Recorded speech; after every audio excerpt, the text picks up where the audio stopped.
Hello my pack.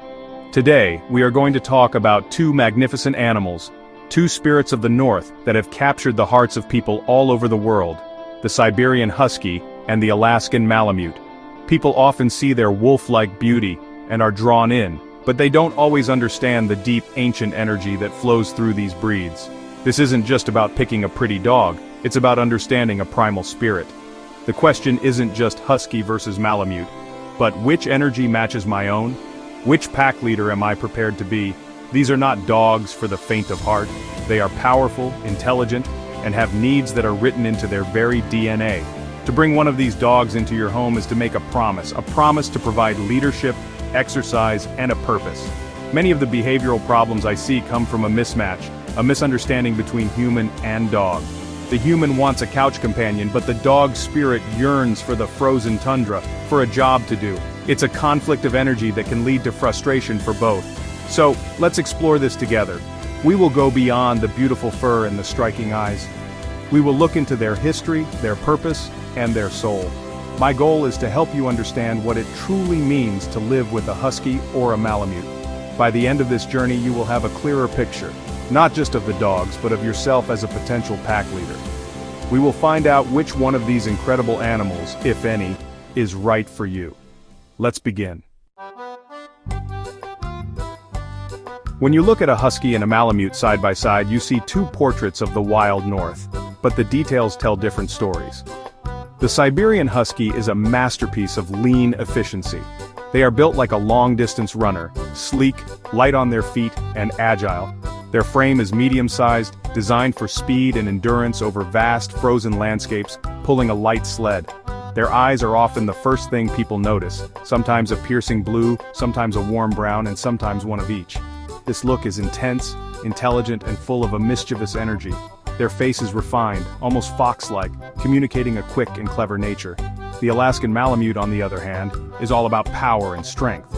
They are the freight haulers of the Arctic. You can see it in their structure. A larger, heavier bone structure, a deep chest, and powerful shoulders.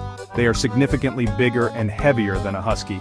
This is a dog built for pulling immense weight over shorter, more difficult terrain. Their head is broad, their muzzle more substantial, giving them a more bear-like, dignified expression. Their eyes are always brown, shaped like almonds, and they hold a look of gentle wisdom and ancient strength. You don't see the same quicksilver mischief as the Husky. You see a calm, steady power. The coat also tells you about their purpose. Both have a thick double coat to protect them from the cold, but the Malamute's is often coarser and longer. It's a true Arctic survival suit. The Husky's coat is soft and dense, but not as long, again reflecting their role as a faster, more agile sled dog. When you put your hands on these dogs, you feel the difference. The Husky feels like a coiled spring of athletic energy, while the Malamute feels like a solid, immovable mountain. This physical presence is the first clue to the different energies that live inside them. Now we look past the physical and into the heart of the dog, the temperament, the energy. This is where many people make mistakes. The Siberian Husky is a social butterfly, but with a very independent streak. They were bred to work in large packs, and they see the world, including your family, as their pack. They are often friendly with strangers and other dogs, full of a playful, almost clownish energy. However, this pack mentality also comes with a strong will. They are not bred to follow one master's command blindly. They are bred to think for themselves, to solve problems on the trail.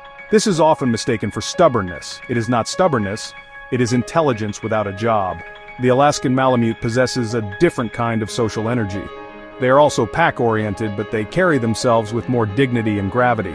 A Malamute is often more reserved and patient.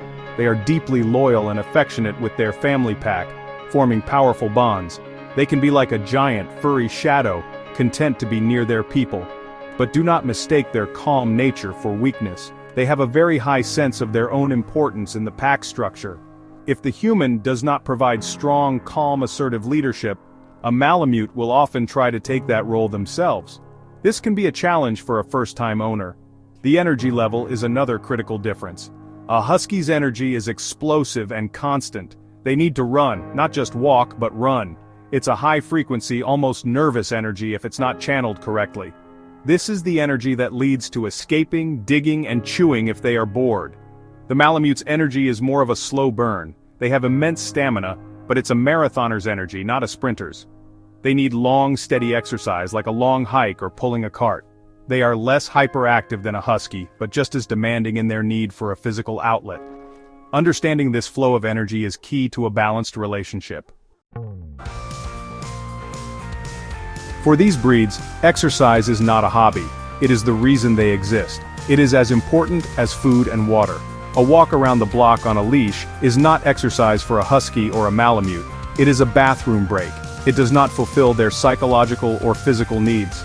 For a Siberian Husky, you really have to think in terms of miles, not minutes. They are born to run, and if you do not provide an outlet for this, their pent-up energy will become anxiety, and that anxiety will manifest as destructive behavior.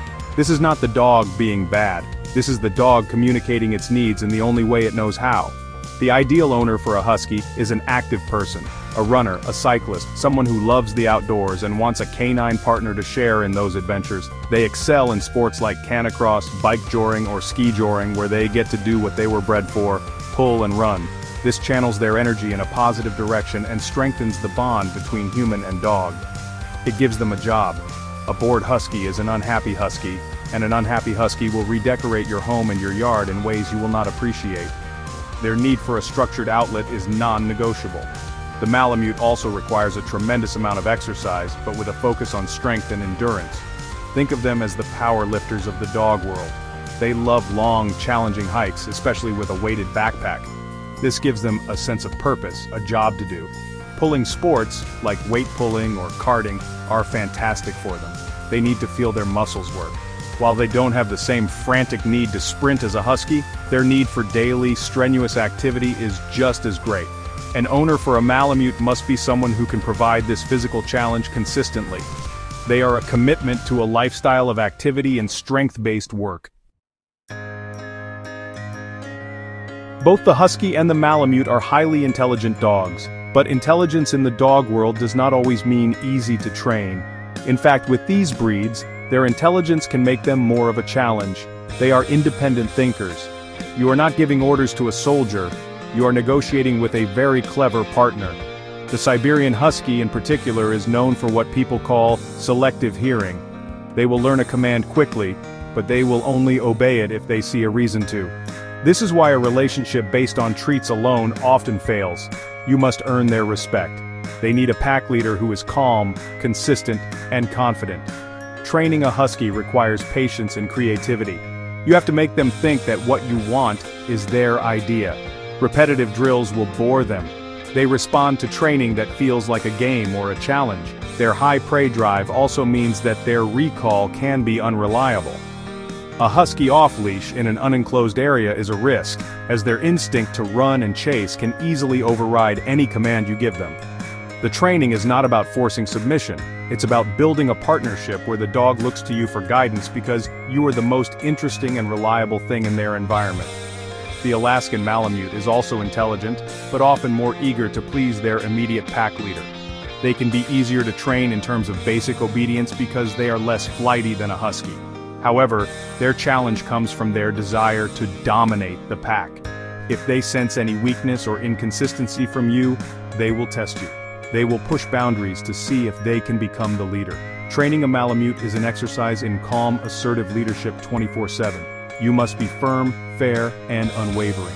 Early and consistent socialization is also critical for a Malamute to ensure they are well behaved around other dogs, especially those of the same sex.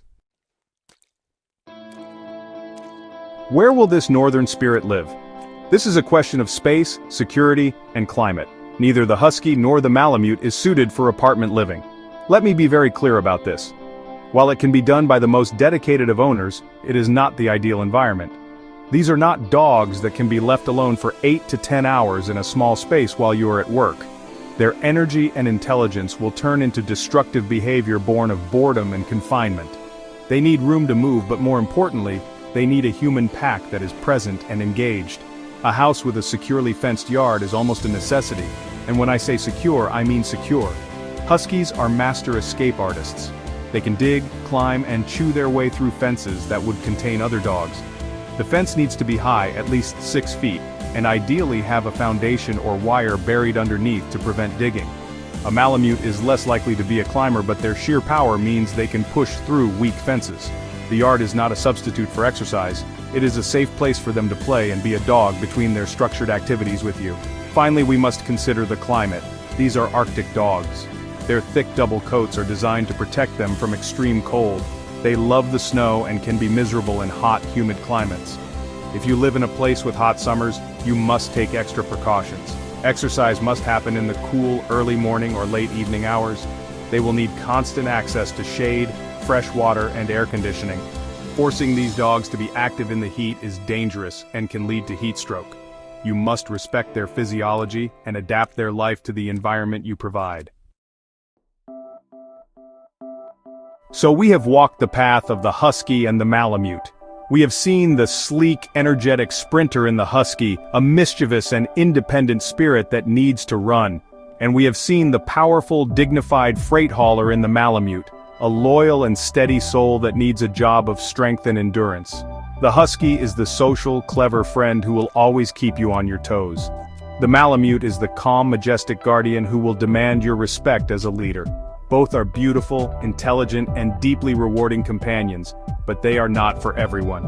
Before you are seduced by their wild beauty, you must look inward. You must be honest about your own energy, your lifestyle, and your commitment. Do you have the time and the physical energy to run a Husky every single day?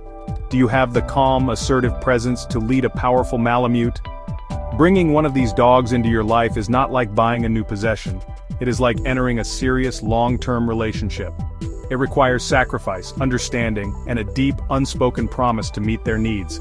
The right dog for you is the one whose needs you can joyfully meet every single day. The goal is balance. A balanced dog and a balanced human create a harmonious pack. So I ask you, after everything we have discussed, which energy do you connect with? Which breed do you think fits your life best? Let us know in the comments. Remember to always exercise, discipline, and then affection. Stay calm and assertive.